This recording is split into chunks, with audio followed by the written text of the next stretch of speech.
आदाब, मैं हूं मुमताज आलम रिजवी और इस वक्त मैं आपकी खदमत में लाइव हाजिर हुआ हूं। बात करूंगा इजराइल, फिलिस्तीन, ईरान और अमेरिका की। जी हां, अमेरिका की बात करूंगा, इसके साथ साथ ईरान की, क्योंकि ऐसा लग रहा है फुल एंड फाइनल वाली जंग शुरू होने वाली है।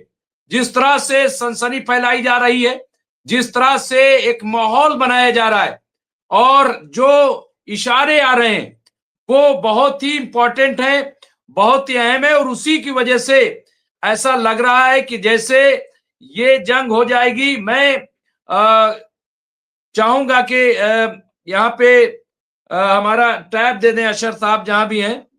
और तो ये जो हालात हैं, मैं समझ रहा हूं कि बहुत ही इस वक्त नाजुक हैं। और जयदीप सिंह बुंदेला साहब ने हमें काफी अपडेट दी है और ये देर हो गई क्योंकि मैं भी कहीं मीटिंग में था। लेकिन ये वाकई क्या होगा?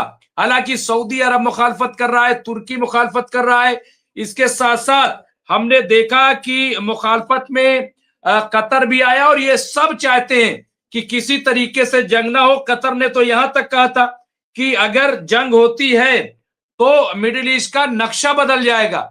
इसके बावजूद हम देख रहे हैं कि अमेरिका जंग पे आमादा है और ऐसे माहौल बना रहा है, या तो प्रेशर बना रहा है और खुल्लम खुल्ला।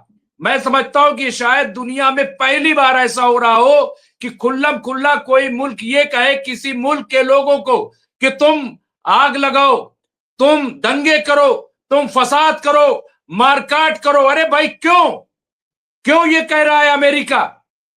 क्यों ये दादागिरी, क्यों ये तानाशाही? और अब जिस तरह का माहौल बनाया है, हालांकि सऊदी ने, कतर ने, सब ने कहा है कि हम एयर स्पेस नहीं देंगे अपना। और ईरान ने भी साफ लफ्जों में कहा है कि अगर अमेरिका अटैक करता है तो कोई मिडिल ईस्ट का जो इनका बेस है, अमेरिकी बेस, वो महफूज नहीं रहेंगे। सऊदी से भी कह दिया है, कतर से भी कह दिया है, तमाम जॉर्डन से भी, सबसे कह दिया है कि हम सब पे अटैक करेंगे। तो ईरान ने भी पूरी तैयारी कर रखी है और ऐसे माहौल जो बनाया जा रहा है जिस तरह का, तो यही लग रहा है कि फुल एंड फाइनल वाली जंग। लेकिन क्या वाकई यहाँ पे अभी मैं देख रहा था एक नक्शा जो हमें अभी भेजा था जयदीप सिंह बुंदेला साहब ने, और उसमें यही चीज जो है हमने देखी कि किस तरीके से माहौल, और उसमें कहा कि देश पर मिसाइल हमले होने की स्थिति में गृह मोर्चे से सैटेलाइट में बसे लोगों के लिए निर्देश। तो ये जो हिदायत हैं इजराइल की तरफ से, उससे यही लग रहा है कि शायद इजराइल ने और ये दिन से हलचल थी कि इजराइल अटैक कर सकता है या अमेरिका अटैक कर सकता है। और अमेरिका जो है परतौल रहा है, ये खबर भी बीच में आई थी। खुद जयदीप साहब ने ये दिया था, और कि जो बेंजामिन नेतन्याहू हैं उन्होंने इजराइल छोड़ दिया है, वो इजराइल से भाग गए हैं। ये खबर भी अब आप देखिए, हालांकि बाद में ये खबर आई कि साहब वो भागे नहीं है बल्कि वो ट्रायल पे थे। अब कौन सा ट्रायल था, भागे हैं नहीं भागे हैं, क्या है, ये समझ में नहीं आता है। लेकिन एक बात तो तय है कि जो लोग आयतुल्लाह सैयद अली खामनाई पे सवाल उठा रहे थे, सवाल ये है कि अब अगर बेंजामिन नेतन्याहू भागते हैं तो उनका क्या होगा। अब यहाँ ईरानी हवाई गतिविधि की खबरें तो अभी ये तय नहीं, लेकिन हालात कुछ ऐसे बन रहे। जयदीप सिंह बुंदेला साहब ने कहा, मुमताज भाई, अब ऐसा नहीं लगता है कि अमेरिका हवा बना रहा है। इवेंट ऑफ यहाँ पे सीक्वेंस देखकर लगता है कि अब जरूर जंग शुरू होगी। तो ये जयदीप सिंह बुंदेला साहब ने ये बहुत वादे लफ्जों में कहा है कि अब ऐसा नहीं लग रहा है। और अगर मैं यहाँ पे देखूं, मैं आपको स्क्रीन शेयर करता हूं। हमारे साथ जल्द ही राशिद रिजवी साहब जुड़ जाएंगे और लोग, लेकिन उससे पहले मैं कुछ खबरें जो आप तक पहुंचा दूं। हालांकि प्रेस टीवी पे मैं अभी जब गया तो वहां पे कुछ ऐसा नहीं है फिलहाल वहां पे जिस तरह का माहौल। लेकिन मैं सबसे पहले अपने यहाँ, क्योंकि बहरहाल ये भी बहुत इंपॉर्टेंट है, सारी ईरान की खबरें यहाँ। टेंशन में ईरान, अब भारत को लगाया फोन। विदेश मंत्री जयशंकर ने की सैयद अब्बास इराक्ची से बात क्या ईरान की धमकी से डर गए ट्रंप, ये भी खबर है। अब देखिए दोनों पहलू सामने आ रहे हैं। मिडिल ईस्ट से खाली करने लगे एयरबेस, क्योंकि साफ साफ जो है ये कह दिया था यहाँ पे कि एयरबेस, कोई एयरबेस बाकी नहीं बचेगा। तो जब एयरबेस खाली करने की बात आई तब भी उससे भी ये अंदाजा लगा कि शायद अब ये अटैक हो जाएगा। यानी ये तमाम वो सरगर्मियां हैं जिससे ऐसा लग रहा है कि जंग जो है वो बस शुरू होने वाली है।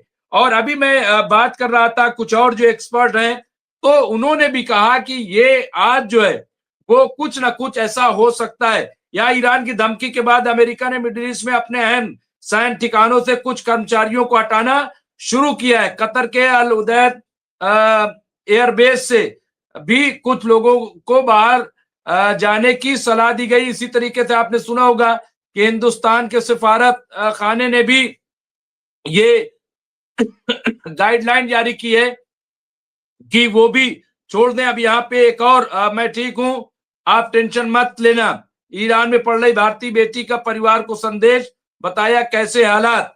अब यहाँ पे देखिए ये भी बहुत इंपॉर्टेंट है कि वहां के हालात कैसे हैं। तो अब ईरान से ये बताया, यहाँ पे आप देख सकते हैं, मुझे लग रहा है बहुत इंपॉर्टेंट है, ये आप तस्वीर देख लीजिए।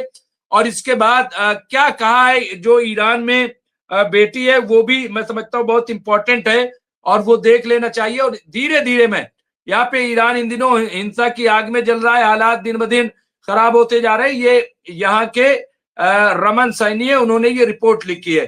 पिछले 2 हफ्तों से जारी हिंसक प्रदर्शनों में 2500 से ज्यादा लोगों की मौत हो गई है, इनका कहना है।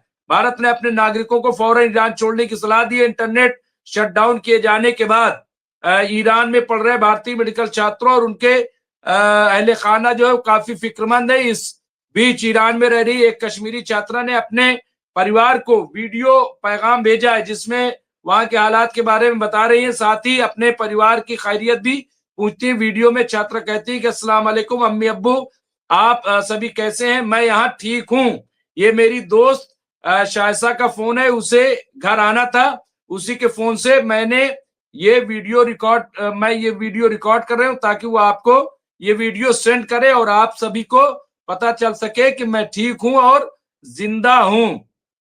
यहाँ पे इसके आगे छात्रा अपने परिजनों से कहती है कि आप लोग ज्यादा टेंशन न लें, मैं ठीक हूं और अच्छे से खा पी रही हूं और मेरे पास पैसे भी हैं। यहाँ पर प्रोटेस्ट होते हैं, समय ज्यादा होते हैं, लेकिन टेंशन वाली कोई बात नहीं है, मैं अंदर ही रहती हूँ, कोई टेंशन मत लेना। छात्रा कहती है कि जैसे वहां पर शाम के समय कर्फ्यू होता है ऐसे ही यहाँ पर होता है, लेकिन परेशानी वाली कोई बात नहीं है। छात्रा कहती है अगर घर जाने के लिए बोला गया तो हम आएंगे, लेकिन आप इंतजार मत करना, सब ठीक है, आप टेंशन मत लेना और दुआ करना।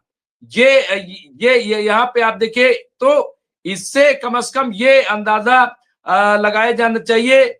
छात्रों ने बताया, हम इधर all India medical institute association और FAIM डॉक्टर्स एसोसिएशन के उपाध्यक्ष डॉक्टर मोहम्मद मोमिन ने हालात को लेकर विस्तृत जानकारी दी। उन्होंने बताया कि ईरान में इंटरनेट बंद होने के कारण कई छात्रों ने वैकल्पिक तरीकों से उनसे संपर्क करने की कोशिश की है। उन्होंने कहा कि कुछ छात्र इराक बॉर्डर के पास चले गए थे और वहां से उन्होंने व्यक्तिगत रूप से टेक्स्ट मैसेज के जरिए संपर्क किया तो वहां पे, और उन्होंने ये बताया है कि पूरी तरह से वो सुरक्षित है। 3000 स्टूडेंट वहां पढ़ाई कर रहे हैं। तो बहरहाल ये आप देखिए यहाँ पे बिल्कुल वादे तौर पर आप तस्वीर देख सकते हैं कि कोई ऐसी बात नहीं है। अच्छा, मैं अब राशिद अली साहब आ गए, लेकिन मैं थोड़ा से एक स्क्रीन और मैं आपको दिखाना चाहता हूं, और वो प्रेस टीवी है जो बिल्कुल लेटेस्ट है कि आखिर वहां पे क्या हालात है। ये भी मैं समझता हूं कि थोड़ा से तस्वीर जो है जरूर दिखानी चाहिए। 22 मिनट पहले ये आप देखिए तस्वीर जारी की गई है और इसमें आप देख सकते हैं मैं एक एक करके किस तरह से वहां लोग ये उतरे हुए हैं सड़कों पे। ये आप देख लीजिए प्रोटेस्ट वहां लोग किस तरह से कर रहे हैं। ये 22 मिनट पहले की वहां पे, और ये रात का वक्त है, वहां रात में लोग जो है वो प्रोटेस्ट कर रहे हैं, एहतजाज कर रहे हैं। ये आप देख सकते हैं, ये पूरा ईरान का मंजर है, तेहरान की एक तस्वीर है। तो इससे भी अंदाजा लगा सकते हैं आप कि वहां पे जिस तरह का खौफ दिखाया जा रहा है, जिस तरह का डर दिखाया जा रहा है। और ये आप देखिए, ये 30 मिनट पहले watch as a Iranian set fire to यहाँ पे portraits of US president Trump, Israeli prime minister Netanyahu. ये आप देख लें, इस तरह के वहां पे हालात, वहां पे प्रोटेस्ट को दिखाया जा रहा है। तो यहाँ पे आप देखिए, इससे ये अंदाजा हो रहा है। और ये जो सैयद अब्बास इराक्ची है, उन्होंने कहा कि अगर किसी तरह का कोई खतरा हुआ तो हम उसका भरपूर जवाब देंगे। और सैयद अब्बास इराक्ची ने तमाम मुल्कों के जो वज़राए खारजा अपने हम मनसब, उनसे बातचीत भी की है और उनको हालात के बारे में आगाह किया है। तो ये खबर भी आप देखिए आ रही है। और मैं समझता हूँ कि ये बहुत ही इम्पोर्टेंट, इसको हम मान सकते हैं। तो ये यहाँ पे मैं ये तस्वीर आपके सामने देखिए, मैं दिखा रहा हूं। यहाँ एफएम सैयद अब्बास इराक्ची का कहना है, यहाँ पे सैयद अब्बास इराक्ची कहना है कि ईरान किसी भी गैर मुल्की मुदाखलत और बदनीयती पर मबनी अक़दाम के मुकाबले में अपनी कौमी खुद मुख्तारी और सलामती के दिफा के लिए पुरज़्म है, पूरी तरह से तैयार हैं। हम डरने वाले नहीं, हम घबराने वाले नहीं हैं। ये साफ साफ यहाँ पे आप देखिए कि इनका कहना है। इससे पहले कुछ तस्वीरें ईरान में हवाई गतिविधियां की खबरें हैं, तो ये भी है। इसके अलावा तेहरान स्थित भारतीय दूतावासों ने, जो हमने अभी बताया,